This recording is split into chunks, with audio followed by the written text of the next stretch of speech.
Morning students. आज chapter 13 का next part हम स्टार्ट कर रहे हैं। पिछले क्लास तक जो पढ़ा है वो शायद आप लोग को अच्छी तरह समझ में आ गया होगा। और आज हम पढ़ाने जा रहे थे जैसे आप लोग का क्लासिफिकेशन ऑफ डिजीज़ेस का, मगर उसके पहले हम कुछ माइक्रो ऑर्गेनिज्म के बारे में जान लेना बेटर समझते हैं।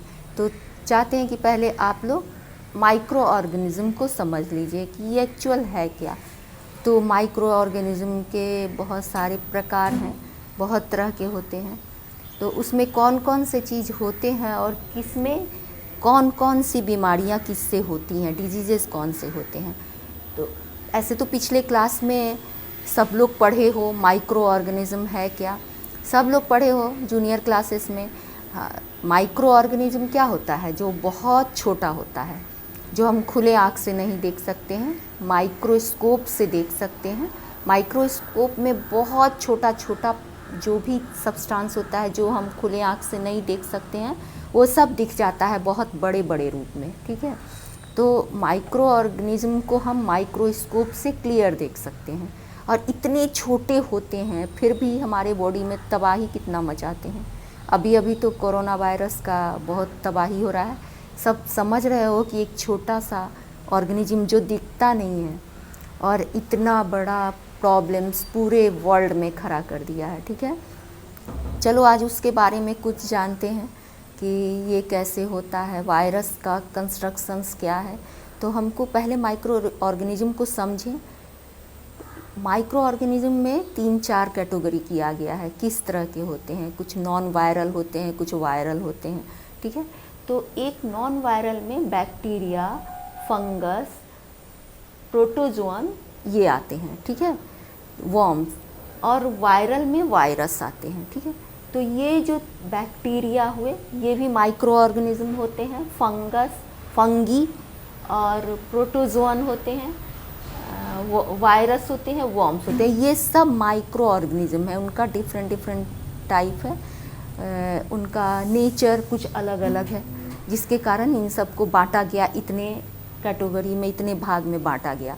ठीक है, कुछ को बैक्टीरिया कहा गया, कुछ को फंगस कहा गया, वायरस कहा गया, और प्रोटोजोअन्स हुआ, कुछ वर्म्स हो गया, जो हमारे बॉडी में डिजीज़ पैदा करते हैं। ठीक है, तो हम लोग 1 बाय 1 बैक्टीरिया, जैसे बैक्टीरिया तो पिछले क्लास में बताए थे कि कुछ यूज़फुल बैक्टीरिया होते हैं, कुछ हार्मफुल होते हैं। तो हार्मफुल हो जाते हैं उसको पैथोजन कहते हैं। ठीक है, और पैथोजन का तो काम ही है डिजीज़ पैदा करना। तो उसमें हम लोग उसी तरह का जो पैथोजन हर में है, जैसे फंगस में भी यूज़फुल फंगस है और हार्मफुल भी है। वायरस तो हमारे ख्याल से हार्मफुल ही है। और वर्म्स जो है, वर्म्स भी कुछ हमारे खेती के लिए, जो कंपोस्ट वगैरह के लिए तो यूज़फुल है कहीं ना कहीं। ठीक है, और प्रोटोजोअन्स भी कुछ हार्मफुल है कि कुछ यूज़फुल है। तो हार्मफुल जो जो जहाँ है सब पैथोजन उसको कह सकते हैं। ठीक है, पैथोजन में ही डाल दिया गया है उसको, जो भी हार्मफुल है। तो बैक्टीरिया जो हमारे बॉडी में कॉजेज़ करते हैं, डिजीज़ कॉज करते हैं, डिजीज़ के कारण बनते हैं, तो वो बैक्टीरिया की कैटेगरी में कौन कौन आते हैं। तो बैक्टीरिया में तुमको होता है जैसे टाइफाइड हो जाता है किसी को, टाइफाइड फीवर भी बैक्टीरिया से होता है। ठीक है, बैक्टीरिया किसके थ्रू जाता है? वैसे वाटर के थ्रू जाता है। ये हमारे पानी के द्वारा बॉडी में इन करता है और अपना एक ऑर्गेन, जैसे कोई बैक्टीरिया कोई खास ऑर्गेन है, जिसको हम डिटेल्स थोड़ा आगे पढ़ेंगे, तो खास ऑर्गेन को अपना टारगेट बनाता है, वहीं पर जाके वो अपना ग्रोथ करता है, अपना संख्या बढ़ाता है। तो टाइफाइड का जो बैक्टीरिया है ना, वो हमेशा जो खाने पीने के द्वारा जो स्टमक में इंटेस्टाइन वगैरह, पेट में उसका काम होता है, स्टमक पे वो अपना जगह बना लेता है और वहीं पे अपना बढ़ाता है अपना संख्या और बीमारी पैदा करता है। ठीक है, तो ये साइकिल में चलता है। जैसे एक इसका दवा जैसे एक बार डालोगे तो वो थोड़ी देर शांत रहेगा, फिर ये जैसे एक साइकिल, जैसे 12 घंटे बाद, 24 घंटे बाद होता है कोई एक साइकिल, तो उस साइक्लिक के हिसाब से इसका ये आता है बॉडी में। ठीक है। तो इसका एक नेचर इस तरह का टाइफाइड का हो गया। उसके बाद बैक्टीरिया में डायरिया भी होता है, जो वो भी स्टमक से रिलेटेड होता है। हमारे जो लूज़ मोशन वगैरह होते हैं डायरिया कहलाते हैं, वो भी बैक्टीरिया से होता है। कॉलेरा भी उसी का रूप है। डायरिया, कॉलेरा सब बैक्टीरिया से होते हैं, जो हमारे बॉडी में इन करता है एक्सटर्नल इन्वायरमेंट से, जैसे वाटर के द्वारा, फूड के द्वारा, हम जो खाने पीने का सामान लेते हैं उससे ये सब बीमारी होती है। अब ट्यूबरकुलोसिस है। ट्यूबरकुलोसिस का जो भी बैक्टीरिया है, जो भी माइक्रो बैक्टीरिया है, वो क्या होता है, एक टारगेट ऑर्गन उसका लंग्स है, वहाँ जाकर वो अपना संख्या बढ़ाता रहता है, ठीक है। वहाँ पर डिस्टरबेंस करता है, डिजीज़ पैदा करता है बढ़ाकर, ठीक है। उसके बाद टेटनस। टेटनस भी क्या होता है, बैक्टीरिया से होता है। तो ये क्या होता है, जैसे ट्यूबरकुलोसिस फैलता है, ये सब स्प्रेड होता है, कॉलेरा, टाइफाइड किसी न किसी वेक्टर के द्वारा या किसी के द्वारा ये स्प्रेड होता है। मगर टेटनस ही ऐसा है जो स्प्रेड नहीं होता है किसी के बगल में बैठने से या किसी वजह से कोई बैक्टीरिया इस पे टेटनस के जो टेटनस का जो भी जर्म है उस पर बैठा या जहाँ हुआ फिर उसको दूसरे पर बैठा तो हो गया, ऐसा नहीं होता है। टेटनस क्या होता है, उसका जो भी स्प्रेड होता है वो कटे फटे जो पार्ट होते हैं, जैसे बॉडी का कोई पार्ट कट गया तो ब्लड आ रहा है, अगर उसमें कुछ गंदगी चली गई या लोहा से अटैच हो गया तब ये टेटनस ग्रो कर जाता है, इसका बैक्टीरिया ग्रो करता है और मांसपेशी मसल्स पर इसका काम होता है, जिससे स्टिफनेस हो जाता है, वो काम करना बंद कर देता है, ठीक है। तो टेटनस हो गया उसका। न्यूमोनिया भी लंग्स से है, जैसे कोल्ड बहुत ज़्यादा ठंडा लग गया, वो बढ़ता चला गया तो दम फूलने लगता है, ऐसा कुछ होता है, बहुत ज़्यादा बढ़ जाता है तो वो सिंपल कोल्ड एंड कफ जो होता है न्यूमोनिया में बदल जाता है, सिंपल सर्दी खांसी, ठीक है। तो ये सब हो गया तुम्हारा बैक्टीरिया से, क्लियर। अब है प्रोटोजोअन। जो प्रोटोजोअन्स होते हैं उससे जो बीमारियां होती हैं, ऐसे तुम्हारे बैक्टीरिया में जिसके अलावा भी बहुत सारे अगर बुक्स में हैं तो उसका एक जगह रिकॉर्ड बना लेना, लिख लेना, क्योंकि एग्ज़ाम में आते हैं कि ये जो बीमारी है वो टाइफाइड है, किससे आते हैं, बैक्टीरिया से या वायरस से। तो इसको जानना ज़रूरी है कि बैक्टीरिया से रिलेटेड जो बीमारी होती है जो बैक्टीरिया से होती है तो उसका नाम तुम लोग लिख लेना, और भी कुछ नाम होंगे, ठीक है, उसको तुम लोग बुक से सर्च कर लेना। और प्रोटोजोअन्स जो होते हैं उससे रिलेटेड जो बीमारियां होती है वो होती है मलेरिया। मलेरिया में क्या होता है, मलेरिया जनरली है मच्छर के काटने से, मॉस्किटो के बाइट से होता है। तो जहाँ भी गंदा पानी या साफ पानी, जहाँ भी पानी अगर जमा हो तो वहाँ पर ये मॉस्किटो चले जाते हैं। और मॉस्किटो के क्या होता है, माउथ में जो स्लाइवा होता है उसके द्वारा ये बीमारी फैलता है। मॉस्किटो के स्टमक में ये जो बैक्टीरिया होता है, प्रोटोजोअन्स जो भी होते हैं वो ग्रो करते हैं, ठीक है। उसके बाद ये जो प्रोटोजोअन, जो मलेरिया के प्रोटोजोअन्स हैं उसके पेट में ग्रो करते हैं।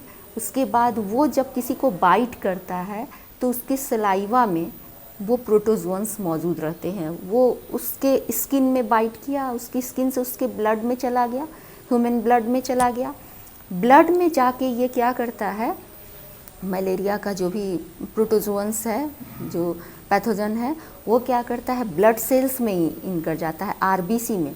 और आरबीसी को ये टारगेट ऑर्गन बना के रखता है, कहीं भी किसी भी ह्यूमन के आरबीसी को ये अपना ऑर्गन टारगेट ऑर्गन है, जहाँ पर ये अपना ग्रोथ बनाता है। वहाँ जब चला गया तो वो क्या करता है, अपनी संख्या इतना ज़्यादा बढ़ा लेता है कि आरबीसी जो छोटा सा एक सेल है वो ब्रेक करने लगता है, वो टूटने लगता है और ब्रेक करता है।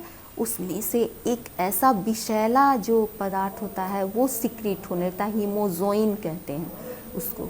ब्लड में हीमोजोइन फैलने लगता है जो एक बहुत विषैला पदार्थ है। वो जब फैलता है, जब ब्रेक होता है ब्लड सेल्स, तो फीवर बहुत हाई आता है, ठीक है। तो मैं उसके बाद थोड़ा उसको कंट्रोल करना बहुत मुश्किल हो जाता है, तब अगर बिना मेडिसिन नहीं लें तो फिर प्रॉब्लम है। तो उसके अकॉर्डिंग उसको मेडिसिन्स दी जाती है, उसको कंट्रोल किया जाता है, उस प्रोटोजोन्स को किल किया जाता है, तब जाकर, नहीं तो आरबीसी सब ब्रेक होता जाएगा तो क्या होता है, ह्यूमन में आरबीसी की कमी हो जाती है, वो खून की कमी की बीमारी होने लगती है। साथ साथ मलेरिया तो हुआ ही, उसको फीवर हुआ ही, साथ साथ ब्लड सेल्स भी ख़त्म हो जाते हैं। ठीक है, तो ये डेंजर पोजीशन है। इसीलिए क्या कहा जाता है कि मच्छर से बचो, मच्छरदानी लगाओ, जो भी एंटी मॉस्किटो जो ऑयल वगैरह आता है उसको ऑयलिंग करो जब बहुत ज़्यादा मच्छर आते हैं। अगल बगल वाटर को लॉगिंग नहीं होने दो, खुला पानी में मच्छर बहुत ब्रीड बढ़ाते हैं, चाहे वो पानी साफ़ हो या फिर गंदा हो।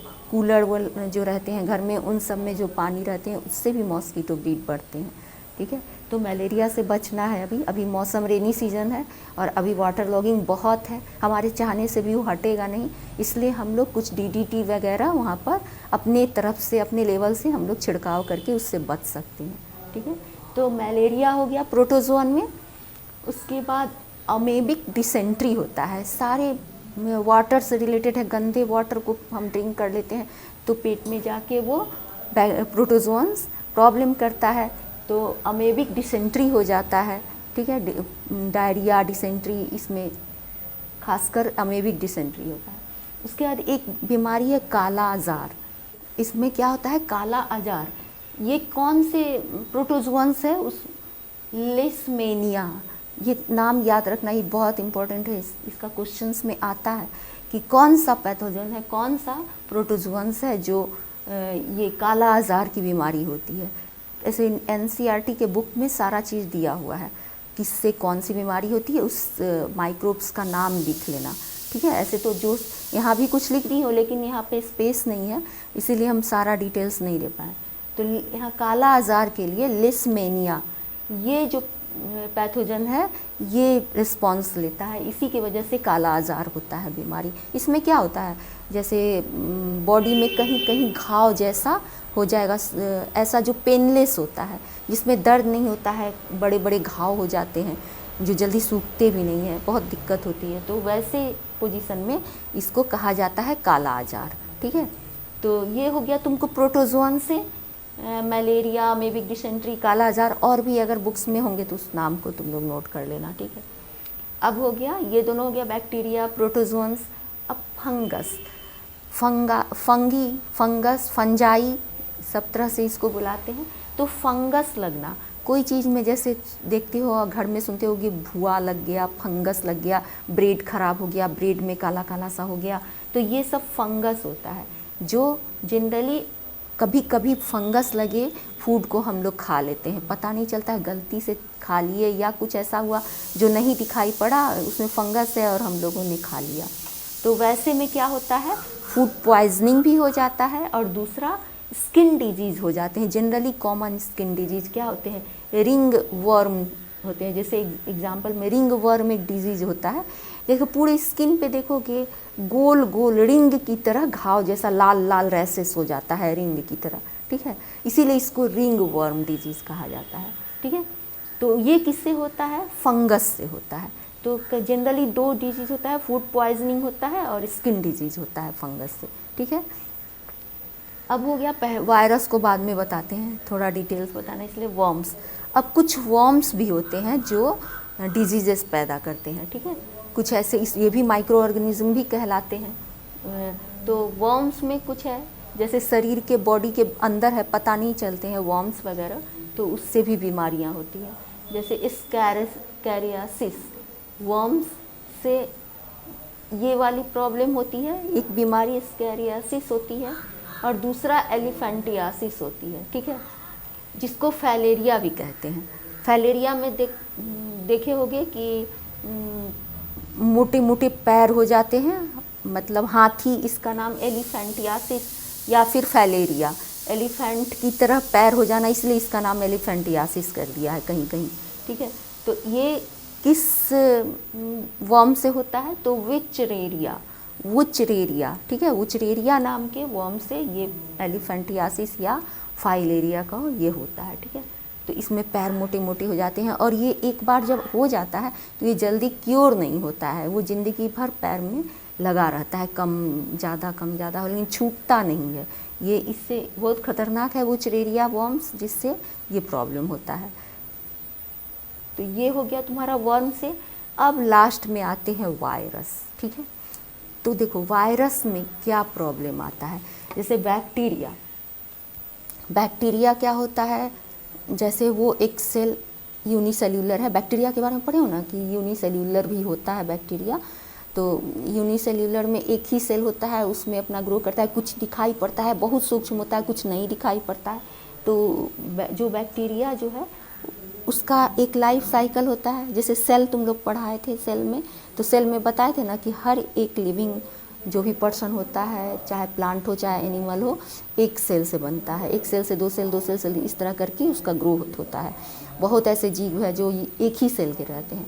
तो एक सेल में प्रोटोप्लाज्म होना ज़रूरी है, आउटर मेम्ब्रेन यानी प्लाज्मा मेम्ब्रेन होना ज़रूरी है, न्यूक्लियस होना ज़रूरी है, और प्लांट में एक सेल वॉल भी ऐड हो जाता है। तो ये 3 जो वजह है जिसकी वजह से हम लोग लिविंग सेल कहलाते हैं, वो जीवित होता है, जिसके कारण लाइव होता है, ठीक है। अगर 3 में से कोई एक भी अगर नहीं रहता है तो वो लिविंग सेल नहीं कहलाता है। तो बैक्टीरिया में ये तीनों चीज़ है, वो लिविंग सेल है, उसका एक साइकिल है, प्रोसेसिंग है। हम लोग लिविंग सेल में ये भी पढ़े हैं ना, जो आउटर मेम्ब्रेन और न्यूक्लियर मेम्ब्रेन के बीच में साइटोप्लाज्म जो होता है, उसमें बहुत सारे सेल ऑर्गेनल होते हैं जो हमारे बॉडी को ग्रोथ करने में बहुत वर्क फंक्शन परफॉर्म करते हैं, जिससे प्रोटीन, विटामिन, प्रोटीन ये सब हमारे बॉडी में बनता रहता है, ठीक है।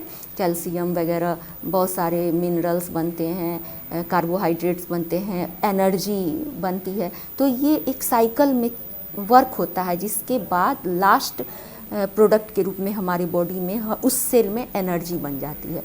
तो इस साइकिल जो प्रोसेसिंग चलता है, उस प्रोसेसिंग को अगर हम कोई वजह से ब्रेक कर देते हैं, उसमें ब्लॉकेज कर देते हैं, तो वो प्रोसेसिंग रुक गया, यानी कि उस सेल डेड हो गया, ठीक है, अपना फंक्शन। तो बैक्टीरिया के बारे में, जैसे बैक्टीरिया से जो प्रॉब्लम होते थे, तो मेडिसिन्स कुछ समझ में नहीं आ रहा था, तो साइंटिस्ट ने इस कैरेक्टर को, इस गुण को लेके कि इसके साइक्लिक प्रोसेस को ब्रेक कर देना है, तो जाकर ये ख़त्म हो जाएगा। तो बैक्टीरिया के लिए ऐसा ही मेडिसिन्स ग्रो किया उससे रिलेटेड, कि उसका जो साइकिल हो रहा है उसमें वो उस प्रोसेस को वो ब्रेक कर दे, ठीक है। तो उस तरह का मेडिसिन्स बनाया जो इसके साइकिल को ब्रेक कर दिया, तो वो बीमारी ख़त्म हो गई, ठीक है।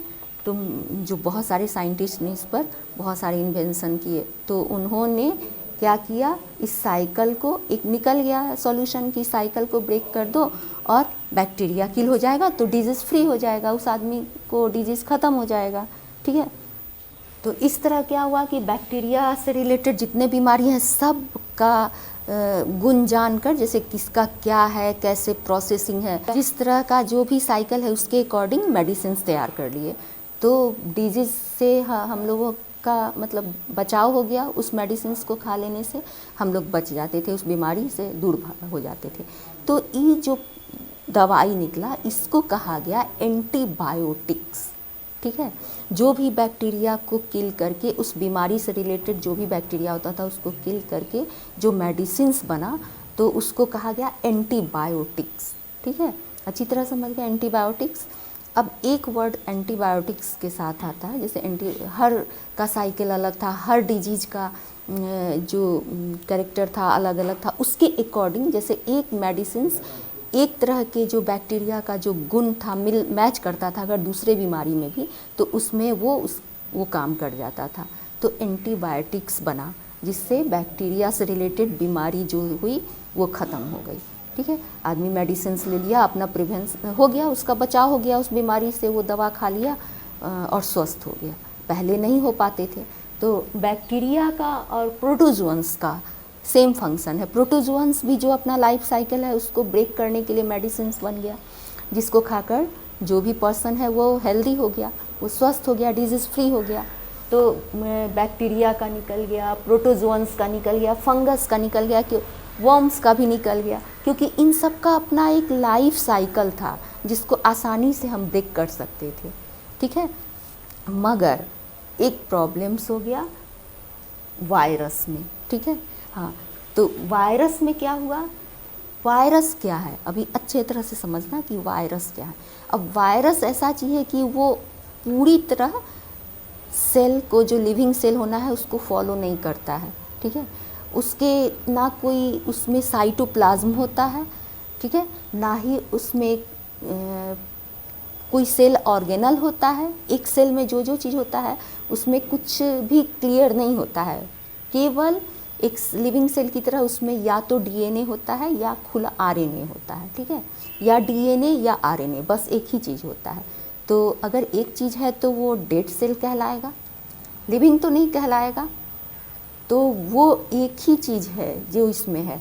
तो ये क्या होता है, कहीं से अगर किसी लिविंग बॉडी में अटैच हो जाता है, किसी वजह से, जिस कारण से भी उसके बॉडी में इन कर जाता है, तो वो एक्टिव हो जाता है। क्योंकि उस बॉडी के सेल, जो जीवित सेल से वो अटैच हो गया, तो उस लिविंग सेल से अटैच होके वो अपना सारा न्यूट्रिएंट्स लेने लगता है, वो लिविंग कह हो जाता है। अगर उसे हटा दिया जाए तो वो डेड सेल है, लेकिन जब वो बॉडी में इन कर जाता है तो वो लिविंग सेल की तरह काम करने लगता है, क्योंकि उसको बॉडी मिल गया, उसका सारा साइकिल को यूज़ कर रहा है, उससे न्यूट्रिएंट्स ले रहा है, अपना संख्या बढ़ाने लगता है। तो वायरस बहुत स्मार्ट है, बहुत स्मार्ट है। कब आके तुम्हारे बॉडी में और एक्टिव हो जाएगा पता भी नहीं चलेगा। तो इसको तो हम मेडिसिन, जो एंटीबायोटिक्स है, उससे तो हम नहीं ख़त्म कर सकते हैं।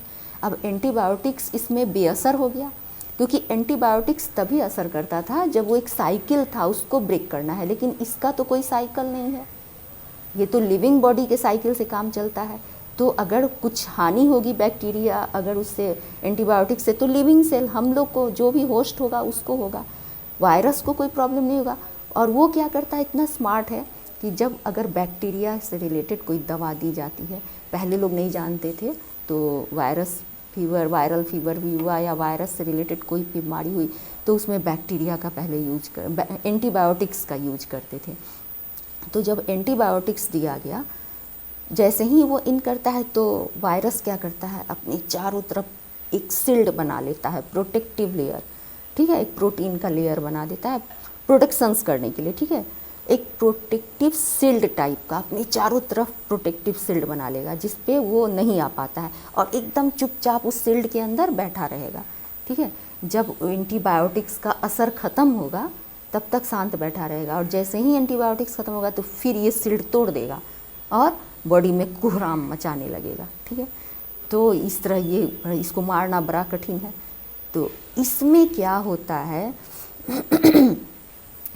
ये जो होता है, अब इससे बचा कैसे जाए, इसका तो कुछ नहीं है, इसका कोई दवा नहीं है, कोई मेडिसिन्स नहीं है जो इसको किल करे। तो इसमें एक ही चीज़ से के लिए हो सकता है, बच सकता है कोई भी आदमी, एक ही वजह से बच सकता है, यदि इसका इम्यून पावर मजबूत हो, स्ट्रॉन्ग हो। इम्यून पावर स्ट्रॉन्ग होगा तो वायरस से बच जाएगा, ठीक है। जैसे वायरस में अभी तो कोरोना वायरस है, वो भी ऐड हो गया वायरस के नाम में, लिस्ट में लिख लेना। और यहाँ पर जो वायरस से मैंने नाम दिया है, उसमें जैसे जो भी बीमारी होता है, जैसे common cold, influenza, dengue, poliomyelitis, AIDS, measles, encephalitis, pox, ठीक है, ये सब और भी हैं वायरस से, अभी कोरोना भी जोड़ लेना, नहीं लिखना, ये सब जो है वायरस से रिलेटेड है।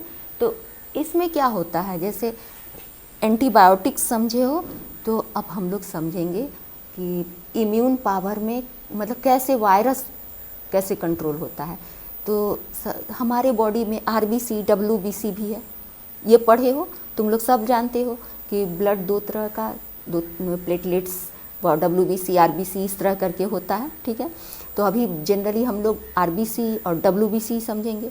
तो डब्ल्यूबीसी जो वाइट ब्लड सेल्स है, वो जो होता है हमारे बॉडी का सोल्जर कहलाता है। जैसे उन लोग में नेचर होता है, जैसे बॉडी में कोई चीज़ बाहर से, फॉरेन पार्टिकल्स किसको कहते हैं, बाहर से, बाहर से जब अंदर कोई बैक्टीरिया इन किया, मतलब उसको फॉरेन पार्टिकल्स रहा गया, तो हमारा ऑटोमेटिक एक डिफेंस सिस्टम हमारे बॉडी में है, जो वाइट ब्लड सेल्स में, डब्ल्यूबीसी में होता है, ठीक है।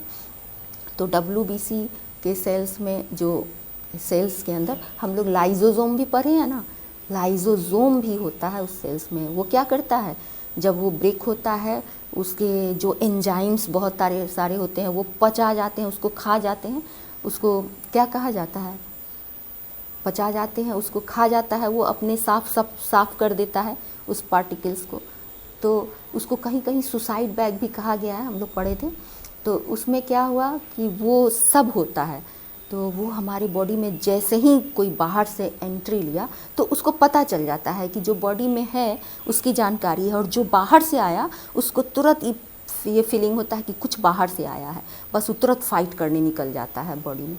तो क्या करता है, जैसे ही वो पार्टिकल इंटर किया तो उसको इनगल्फ कर लिया और उसको तुरंत फाइट करके मार के निकाल देता है। तो ये प्रोसेसिंग, फाइटिंग प्रोसेसिंग जो होता है 3 से 4 दिन 5 दिन तक चलता है, ठीक है। 5वें दिन जाके 4 दिन 5 दिन के बाद वो उसको ख़त्म करके समाप्त कर देता है। तो ये मेरा इम्यून पावर ही करता है वायरस का सफाया, बाकी कोई ड्रग्स नहीं करता है। तो इम्यून पावर को स्ट्रॉन्ग होना चाहिए। तो ये क्या करता है, जो 3-4 दिन उससे लड़ता रहता है तो उस बीच में बॉडी में कुछ इन्फ्लामेशन नज़र आएंगे, दिखाई पड़ेंगे, जैसे फूल जाएगा वो एरिया जिस एरिया से प्रॉब्लम है, या रेडनेस हो जाएगा, या फीवर आपको आ जाएगा, उस जगह पर पेन होगा। तो कुछ ऐसे लक्षण सब 3-4 दिन चलेंगे। जैसे कॉमन कोल्ड में क्या होता है, बहुत तेज़ से सर्दी आती है जो 4-5 दिन में वो अपने निकल जाता है। उसके लिए कॉमन कोल्ड के लिए जो भी दवा है वो तुमको लक्षण को दबाने के लिए देता है, उसका कोई इलाज नहीं करता है। जैसे वो जो फीवर हो गया, या बॉडी पेन कर रहा है, या कोई अदर कोई सिम्टम ग्रो करता है तो उसको कम करने का मेडिसिन्स दिया जाता है कि वो कम हो। वो वायरस को मारने का मेडिसिन्स नहीं होता है, क्योंकि वायरस जो 4 दिन 5 दिन जो फाइटिंग करता है WBC उससे, तो उस बीच में कुछ इन्फ्लामेशन बॉडी में आते हैं तो उसको कम कर देता है वो मेडिसिन्स, ठीक है। और बाद में वो फाइटिंग करके उसको किल करके फेंक देता है, ख़त्म हो जाता है, उसको अंदर ही अंदर पचा जाता है, खा जाता है। तो डिफेंस करके साफ़ कर दिया, वो बीमारी से हमारा रक्षा कर दिया। तो वो इम्यून पावर ही वायरस से लड़ता है, ठीक है। तो चलो कॉमन कोल्ड का भी आया। इन्फ्लुएंजा होता है तो भी देखोगे बहुत तेज़ फीवर, बहुत बॉडी में पेन, सर में पेन, बॉडी में पेन सब आता है। 4-5 दिन में उसको कम करने की दवा दी जाती है कुछ, कि हाँ ये दवा, दर्द का दवा या फीवर का दवा, ये सब दिया जाता है, ठीक है। उसको ख़त्म इम्यून पावर ही करता है, 4-5 दिन फाइट करके उस वायरस को ख़त्म कर देता है, ठीक है। तो उससे लड़ते लड़ते, ये तो सिंपल हुआ। कभी कभी कुछ ऐसा वायरस आ जाता है तो उसके अकॉर्डिंग हमारा इम्यून पावर कमज़ोर होता है। जैसे फाइट किया, लड़ नहीं पाया, वो वायरस ज़्यादा तगड़ा हो गया, तब तो बहुत मुश्किल है। वो तो इतना बढ़ाता रहता है, वो तो बाद में अगर दोबारा फिर क्या होता है कि जैसे एक बार में वो फाइट में हार गया तो चलो ठीक है, उस बार किसी तरह बच के निकल गया। तो अगली बार क्या होता है, जैसे उसमें क्या होता है कि अगर नहीं हुआ तो बीमारी, तुम्हारे डिजीज़ जो है हावी हो जाएगी, तुमको आगे भी बड़ा प्रॉब्लम्स आ सकता है, तुम्हारे डेथ भी हो सकते हैं, ठीक है।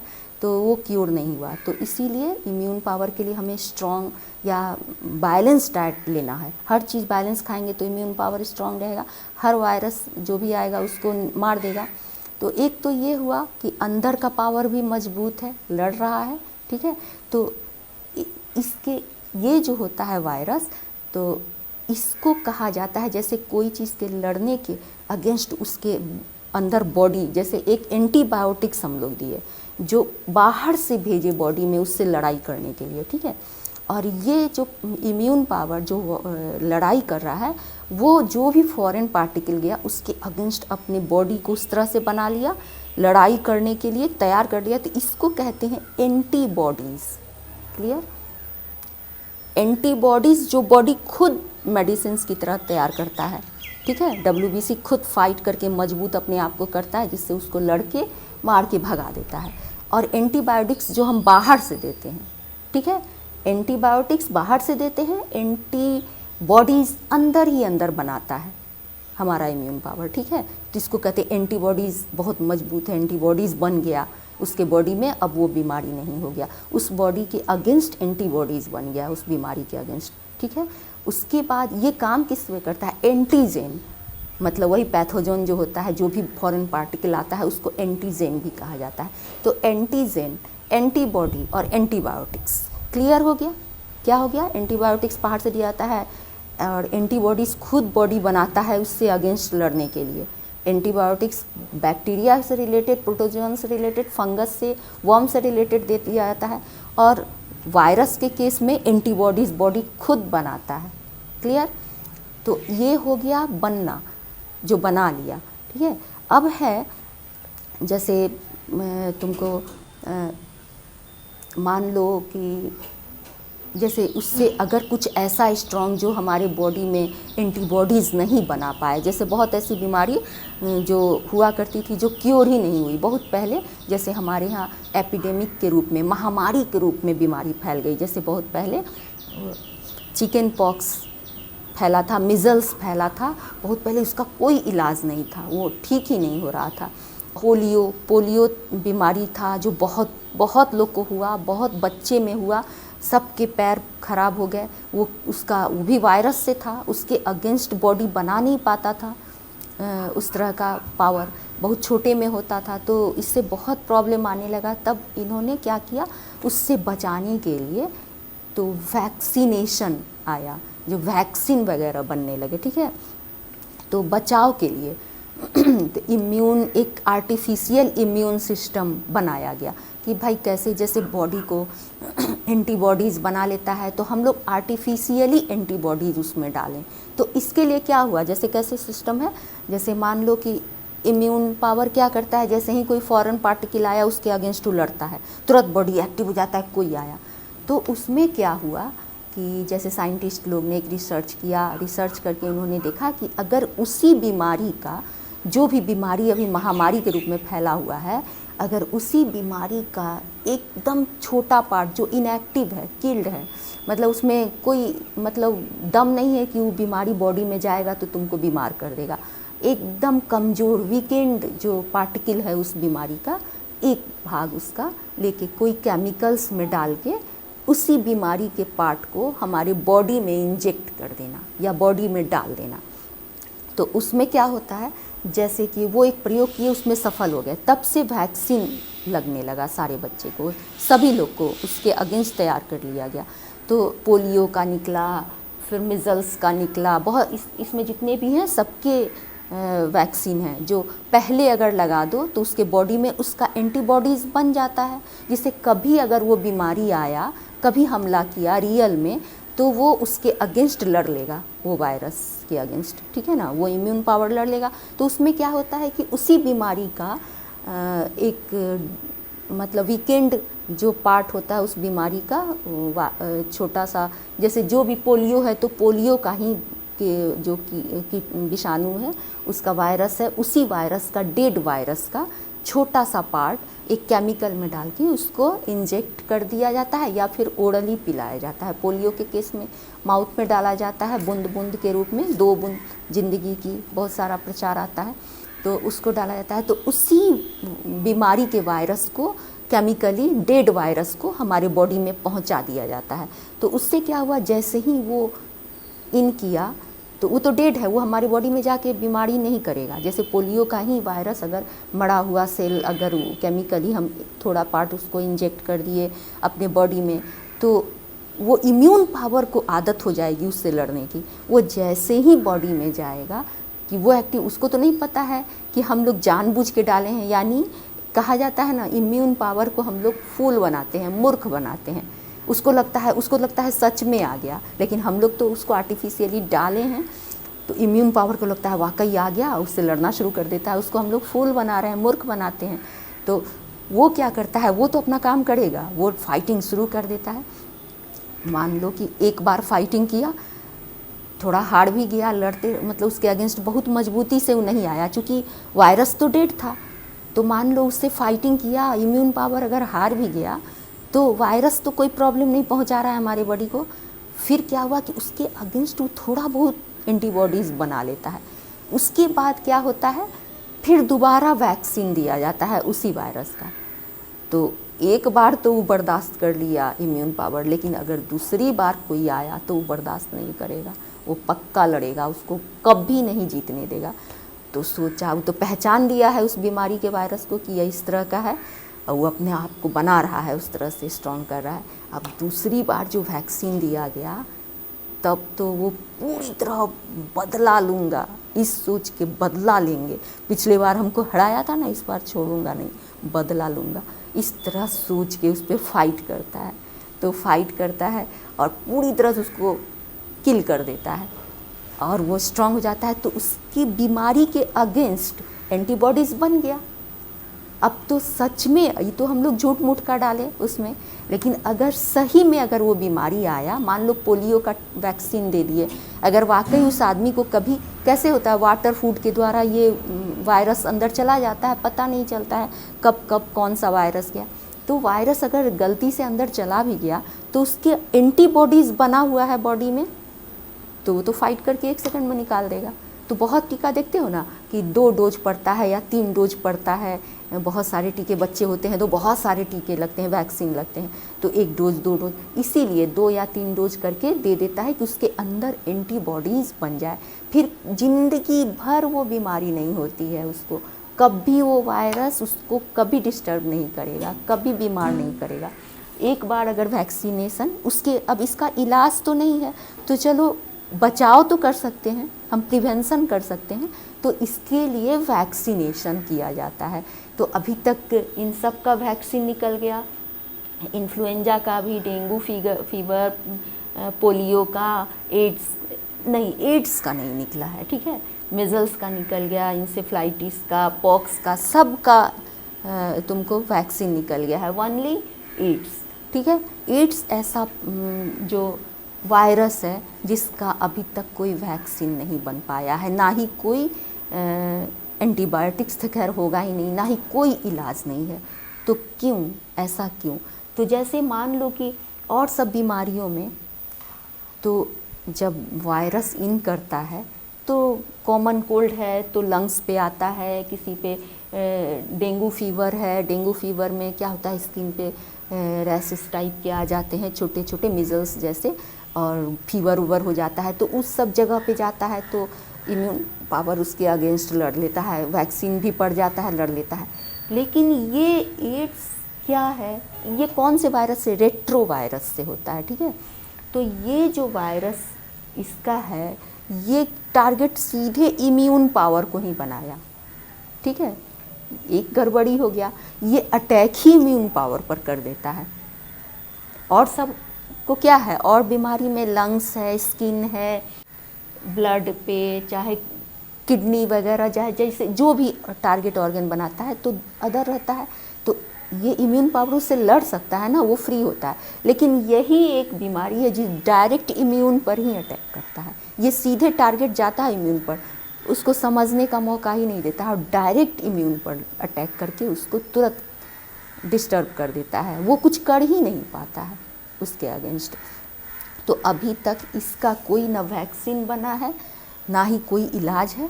ये बीमारी जो अगर आती है सीधे इम्यून सिस्टम को ब्रेक करती रहती है, और इम्यून पावर जो हमारे बॉडी में अगर कमज़ोर हो गया, वीक हो गया, तो एक नहीं हज़ारों बीमारियां आएंगी। सिंपल भी सर्दी होगा तो सीधे न्यूमोनिया में बदल जाएगा, क्योंकि उसके अगेंस्ट जो हमारा बॉडी जो सोल्जर है वो तो बीमार हो गया, वो कुछ कर ही नहीं पा रहा। एक सिंपल सर्दी भी होगी तो वो उसमें बहुत प्रॉब्लम, वो उससे मतलब लड़ नहीं पाएगा और वो बीमारी बढ़ती जाके न्यूमोनिया हो जाएगी।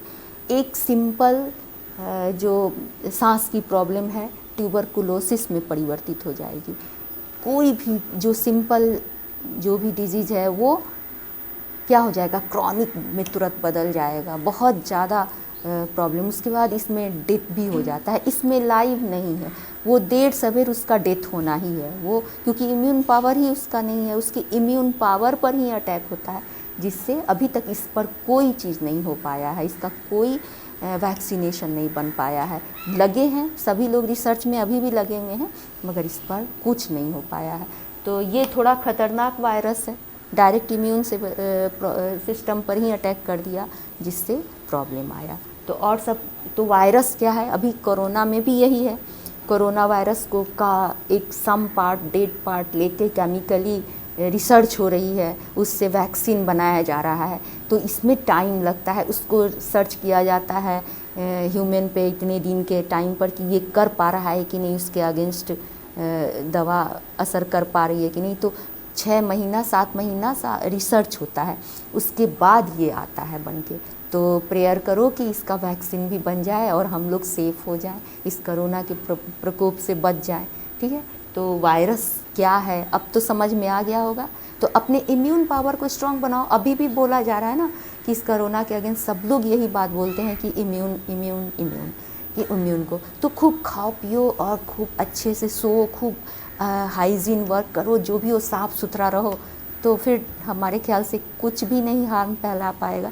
खूब गर्म पानी पियो, जो बोलते हैं गर्म चीज़ खाओ, गर्म पानी पीते रहो, गले में कुछ आए खराश आए गर्म चीज़ करो, तो इस वायरस से तुम लोग बच जाओगे। तो इसको ज़रूर करो, तो फिर किसी डॉक्टर के पास जाने की ज़रूरत नहीं है, क्योंकि ऐसे में ये वायरस गर्म चीज़ से, गर्म खाने पीने से कम हो जा रहा है, कमज़ोर हो जा रहा है। तो हमारा इम्यून पावर भी लड़ ले रहा है उससे, तब भगा दे रहा है, क्योंकि डायरेक्ट इम्यून पर तो उसका अटैक नहीं है, वो हमारे रेस्पिरेटरी ट्रैक पर अटैक करता है। तो संभावना है कि अगर इम्यून पावर मजबूत रहेगा तो निश्चित ही उसको मार के डिफेंस कर देगा हमारे बॉडी से, WBC मार के हटा देगा, निश्चित ही कर देगा। तो अपने इम्यून पावर को स्ट्रॉन्ग बनाओ, ठीक है। तो ये सब जो माइक्रो ऑर्गेनिज्म, इसके बारे में आज हम लोग पढ़े।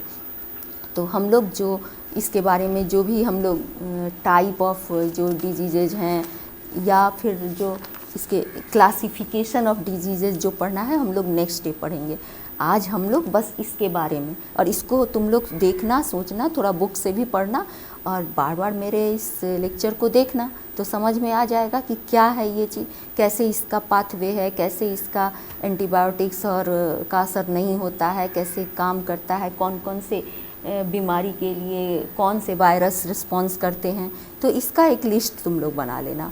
बहुत सारे हेल्प बुक रखे हो, उससे भी मदद लेके इसको बना लोगे। हम आशा करते हैं कि तुम लोग पूरी तरह समझ गए होगे, इस चीज़ को अच्छी तरह समझ गए होगे। तो ठीक है, नेक्स्ट डे हम लोग नेक्स्ट क्लासिफिकेशन और टाइप ऑफ डिजीज़ के बारे में पढ़ेंगे। Okay, thank you.